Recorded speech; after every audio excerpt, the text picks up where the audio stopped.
macam pergolakan. Sejak Indonesia merdeka, terjadi berbagai macam pergolakan yang mengancam integritas Indonesia. Sejarah pergolakan dan konflik yang terjadi di Indonesia selama masa tahun 1948 sampai 1965. Pergolakan-pergolakan ini dibagi dalam 3 bentuk pergolakan. Yang pertama, peristiwa konflik dan pergolakan yang berkaitan dengan ideologi. Yang termasuk dalam kategori ini adalah pemberontakan PKI Madiun, pemberontakan DI-TII, dan peristiwa G30 SPKI. Ideologi yang disusun oleh PKI tentu saja komunisme. Sedangkan pemberontakan DI-TII berlangsung dengan membawa ideologi agama. Yang kedua, peristiwa konflik dan pergolakan yang berkait dengan kepentingan vested interest. Vested interest merupakan kepentingan yang tertanam dengan kuat pada suatu kelompok. Termasuk dalam kategori ini adalah APRA, RMS, dan Andi Razis. Yang ketiga, peristiwa konflik dan pergolakan yang terkait dengan sistem pemerintahan. Termasuk dalam kategori ini adalah negara federal dan BFO, serta pemberontakan PRI dan Permesta. PKI Madiun 1948. Pergolakan berdasarkan dengan ideologi adalah sebagai berikut. Selain Partai Nasional Indonesia atau PNI, PKI merupakan politik pertama yang didirikan sesudah proklamasi. Sejak merdeka sampai awal tahun 1948, PKI masih bersikap mendukung pemerintah yang kebetulan memang dikuasai oleh golongan kiri. Namun, ketika golongan kiri terlempar dari pemerintahan, PKI menjadi partai oposisi dan bergabung dengan partai serta organisasi kiri lainnya dalam Front Demokrasi Rakyat atau VDR yang didirikan Amir Syarifuddin pada bulan Februari 1948. Pada awal September 1948, pimpinan PKI dipegang Musso. Musso lalu membawa PKI ke dalam pemberontakan bersenjata yang diketuskan di Madiun pada tanggal 18 September 1998 serta membawa berita bahwa komunis harus bekerja sama dengan kaum nasional progresif untuk menghadapi kaum kapitalis borjus. Di bawah pimpinan Musso, PKI berhasil menarik partai dan organisasi kiri dalam VDR bergabung ke dalam PKI. Di awal pemberontakan, pembunuhan terhadap pejabat pemerintah dan para pemimpin partai yang anti komunis terjadi. Pemerintah sudah mencoba melakukan upaya diplomasi namun gagal, dan pada akhirnya divisi Siliwangi dikerahkan untuk menumpas PKI Madiun saat itu. Puncaknya adalah ketika Musso tertembak, Amir Syarifuddin juga tertangkap. Ia akhirnya dijatuhi hukuman mati.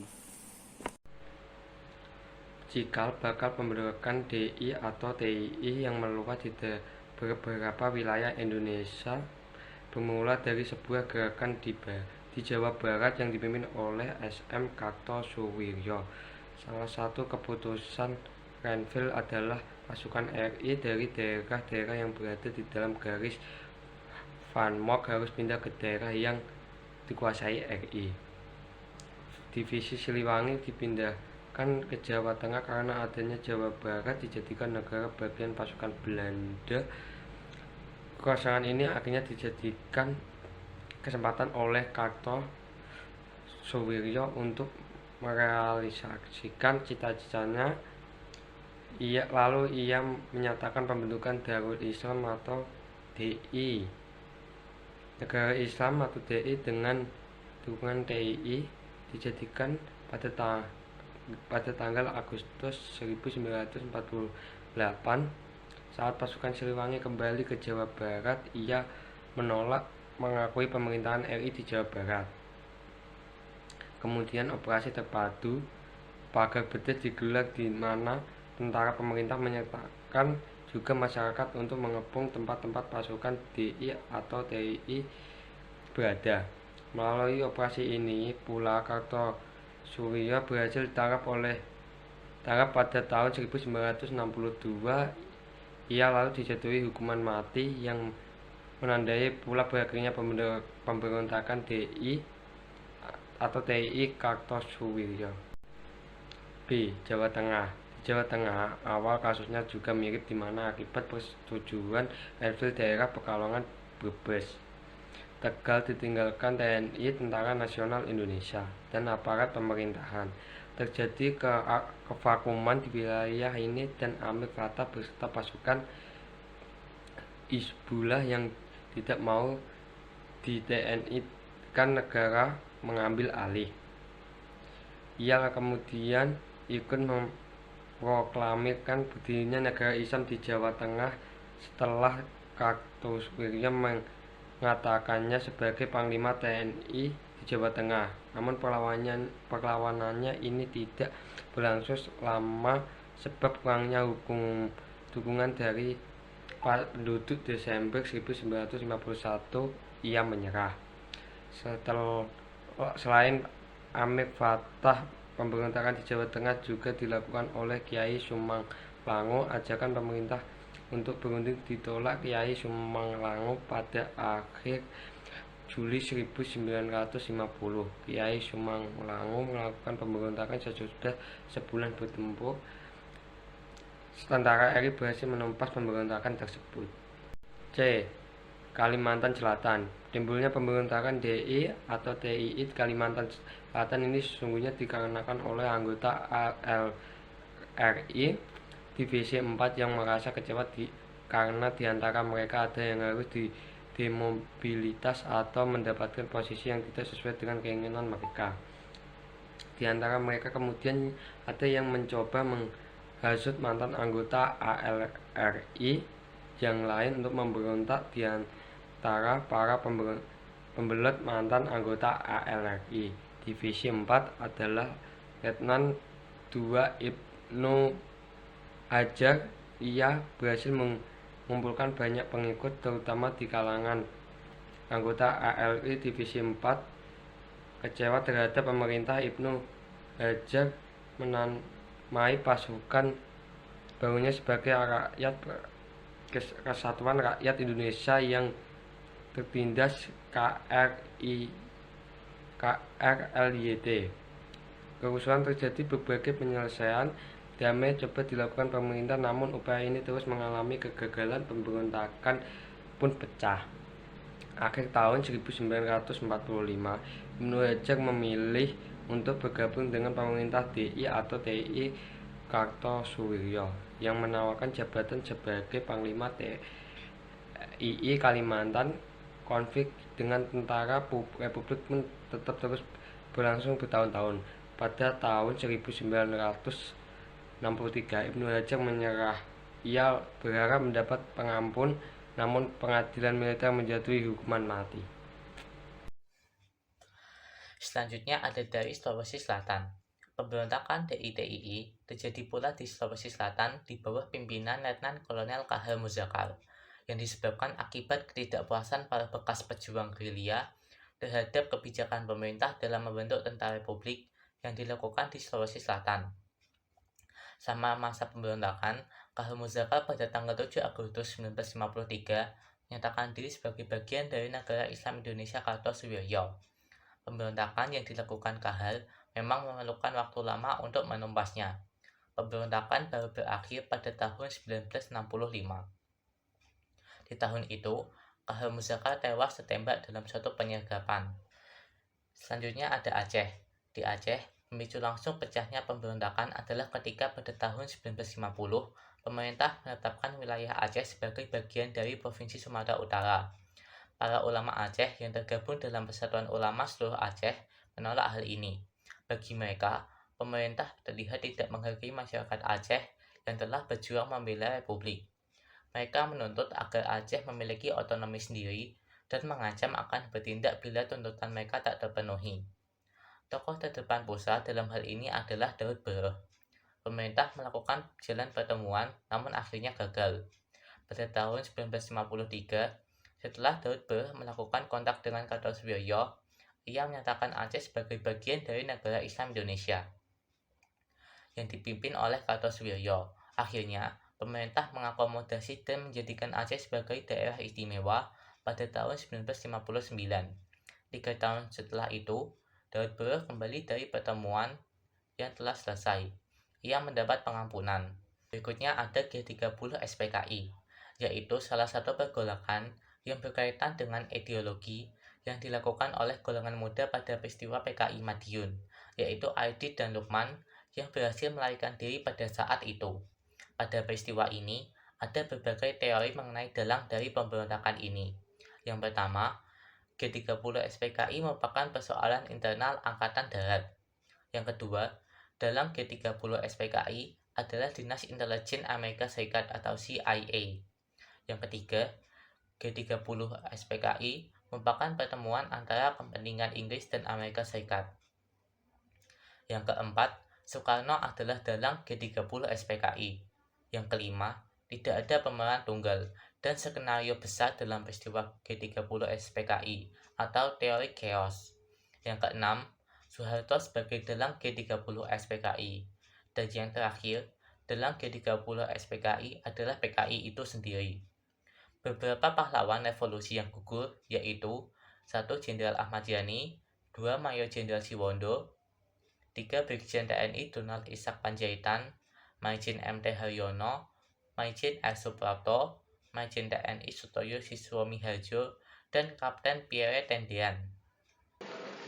Pergolakan dalam negeri yang kedua adalah pergolakan berdasarkan kepentingan yang dilakukan oleh kelompok-kelompok berikut. 1. APRA. APRA atau Angkatan Perang Ratu Adil dibentuk oleh Kapten Raymond Westerling pada tahun 1949. Ini adalah milisi bersenjata yang anggotanya terutama berasal dari KNIL atau Belanda, yang tidak setuju dengan pembentukan Angkatan Perang Republik Indonesia Serikat atau APRIS di Jawa Barat yang saat itu masih berbentuk negara bagian Pasundan. APRA mendapat simpati dari rakyat karena nama Ratu Adil terdapat dalam Ramelan Jayabaya. APRA ingin agar keberadaan negara Pasundan dipertahankan sekaligus menjadikan mereka sebagai tentara negara federal di Jawa Barat. Ketika Westerling mengultimatum pemerintah, ultimatum tersebut dijawab dengan memerintahkan penangkapan Westerling. Pemberontakan ini berhasil ditumpas, namun Westerling berhasil kabur ke Belanda. Yang kedua, ada Andi Aziz. Peristiwa Andi Aziz berasal dari tuntutan Kapten Andi Aziz dan pasukannya yang berasal dari KNIL terhadap pemerintah Indonesia agar hanya mereka yang dijadikan sebagai pasukan APRIS di negara Indonesia Timur atau NIT. Tentara Indonesia benar-benar didatangkan ke Sulawesi Selatan dengan tujuan memelihara keamanan. Namun hal ini menyurut ketidakpuasan di kalangan pasukan Andi Aziz.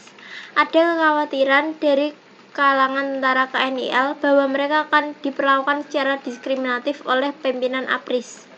Pada 5 April 1950, gerombolan Andi Aziz mengadakan penyerangan dengan menduduki tempat-tempat penting. Pemerintah pun bertindak secara tegas dengan mengirimkan pasukan ekspedisi di bawah pimpinan Kolonel Alex Kawilarang. Pemerintah mengultimatum Andi Aziz agar melapor 4 kali 24 jam, agar menarik pasukannya dari tempat-tempat yang telah diduduki, menyerahkan senjata, serta membebaskan tawanan yang mereka tangkap. Namun perintah tersebut tidak dipenuhi. Andi Aziz akhirnya tertangkap dan dijatuhi hukuman 15 tahun penjara setelah pasukannya menyerah. Selanjutnya adalah RMS. Pemberontakan RMS dilakukan dengan tujuan memisahkan diri dari Republik Indonesia Serikat dan menggantinya dengan negara sendiri. Diproklamasikan oleh mantan Jaksa Agung Negara Indonesia Timur, Dr. Sumokyo, pada April 1950 didukung oleh pasukan KNIL. Upaya damai yang dilakukan oleh pemerintah mengalami kegagalan. Pemerintah pun langsung melakukan operasi militer di bawah pimpinan Kolonel Kawilarang. Pemberontakan ini akhirnya ditumpas. Namun, Tentara Negara Indonesia kehilangan Komandan Letnan Kolonel Slamet Riyadi dan Letnan Kolonel Sudiarto yang gugur tertembak. Sumokil sendiri awalnya berhasil melarikan diri ke Pulau Serang, namun ia akhirnya ditangkap tahun 1963 dan dijatuhi hukuman mati. Selanjutnya adalah pergolakan berdasarkan sistem pemerintahan. Pergolakan yang berkaitan dengan sistem pemerintahan dilakukan oleh PRRI dan Permesta juga mengenai persoalan negara federal dan BFO atau persekutuan negara bagian. Munculnya pemberontakan PRRI dan Permesta bermula dari adanya persoalan di dalam tubuh Angkatan Darat berupa kekecewaan atas minimnya kesejahteraan tentara di Sumatera dan di Sulawesi. Persoalan kemudian ternyata malah meluas pada tuntutan otonomi daerah. Ada ketidakadilan yang dirasakan beberapa tokoh militer dan sipil di daerah terhadap pemerintah pusat yang dianggap tidak adil dalam alokasi dana pembangunan. Kekecewaan tersebut diwujudkan dengan pembentukan dewan-dewan daerah pada Desember 1956 dan Februari 1957. Di antaranya, Dewan Banteng di Sumatera Barat dipimpin oleh Letkol Ahmad Hussein. Dewan Gajah di Sumatera Utara yang dipimpin oleh Kolonel Maludin Sembolon. Dewan Gajah di Sumatera Selatan yang dipimpin oleh Letkol Barlian. Dewan Marguni di Sulawesi Utara yang dipimpin oleh Kolonel VNJ Samuel. Dewan-dewan ini bahkan kemudian mengambil alih kekuasaan pemerintah daerah di wilayahnya masing-masing. Krisis pun akhirnya memuncak pada tanggal 15 Februari 1958. Ahmad Hussein memproklamasikan berdirinya Pemerintah Revolusioner Republik Indonesia atau PRRI di Padang, Sumatera Barat. Berita proklamasi PRRI ternyata disambut dengan antusias pula oleh para tokoh masyarakat Manado, Sulawesi Utara. Kegagalan musyairi menjadikan mereka mendukung PRRI, mendeklarasikan Permesta, sekaligus memutuskan hubungan dengan pemerintah pusat atau Kabinet Juanda. Pemerintah pusat tanpa ragu-ragu langsung bertindak tegas. Operasi militer dilakukan untuk menindak pemberontak yang diam-diamnya didukung di Amerika Serikat. Amerika Serikat berkepentingan dengan pemberontakan karena kekhawatiran mereka terhadap pemerintah pusat Indonesia yang bisa saja semakin dipengaruhi oleh komunis. Pada tahun itu juga, pemberontakan PRRI dan Permesta berhasil dipadamkan. Selanjutnya, ada persoalan negara federal dan BFO. Konsep negara federal dan persekutuan negara bagian BFO menimbulkan potensi perpecahan di kalangan bangsa Indonesia itu sendiri setelah kemerdekaan, seperti dalam Konferensi Malino di Sulawesi Selatan pada 24 Juli 1946 ketika membiarkan tatanan yang diikuti oleh wakil daerah non-RI. Kemudian mendapat reaksi keras dari para politis pro-RI. Sejak pembentukan BFO pada Juli 1948, BFO terpecah menjadi dua kubu yang menolak kerjasama Belanda di kubu pertama dan ingin bekerja sama dengan Belanda di kedua kubu. Dalam KMB 1949, pembahasan golongan federalis dan unitaris mengarah pada bidang militer. Namun, karena tuntutan dari rakyatnya yang menginginkan agar negara-negara bagian bergabung ke RI, maka bentuk negara Indonesia menjadi kesatuan. Yang terakhir yaitu ada konflik menuju konsensus suatu pembelajaran. Pada masa pergerakan terdapat pahlawan-pahlawan yang memiliki jasa besar, namun jarang diketahui. Beberapa pahlawan yang berkiprah dalam bidang politik, bersenjata dan kaya seni antara lain Frans Kaisiepo, Silas Papare, Martin Inde, Sri Sultan Hamengkubuwono IX, Sultan Syarif Qasim II, Ismail Marzuki, Opu Daengini Saju, dan Abdul Haris Nasution.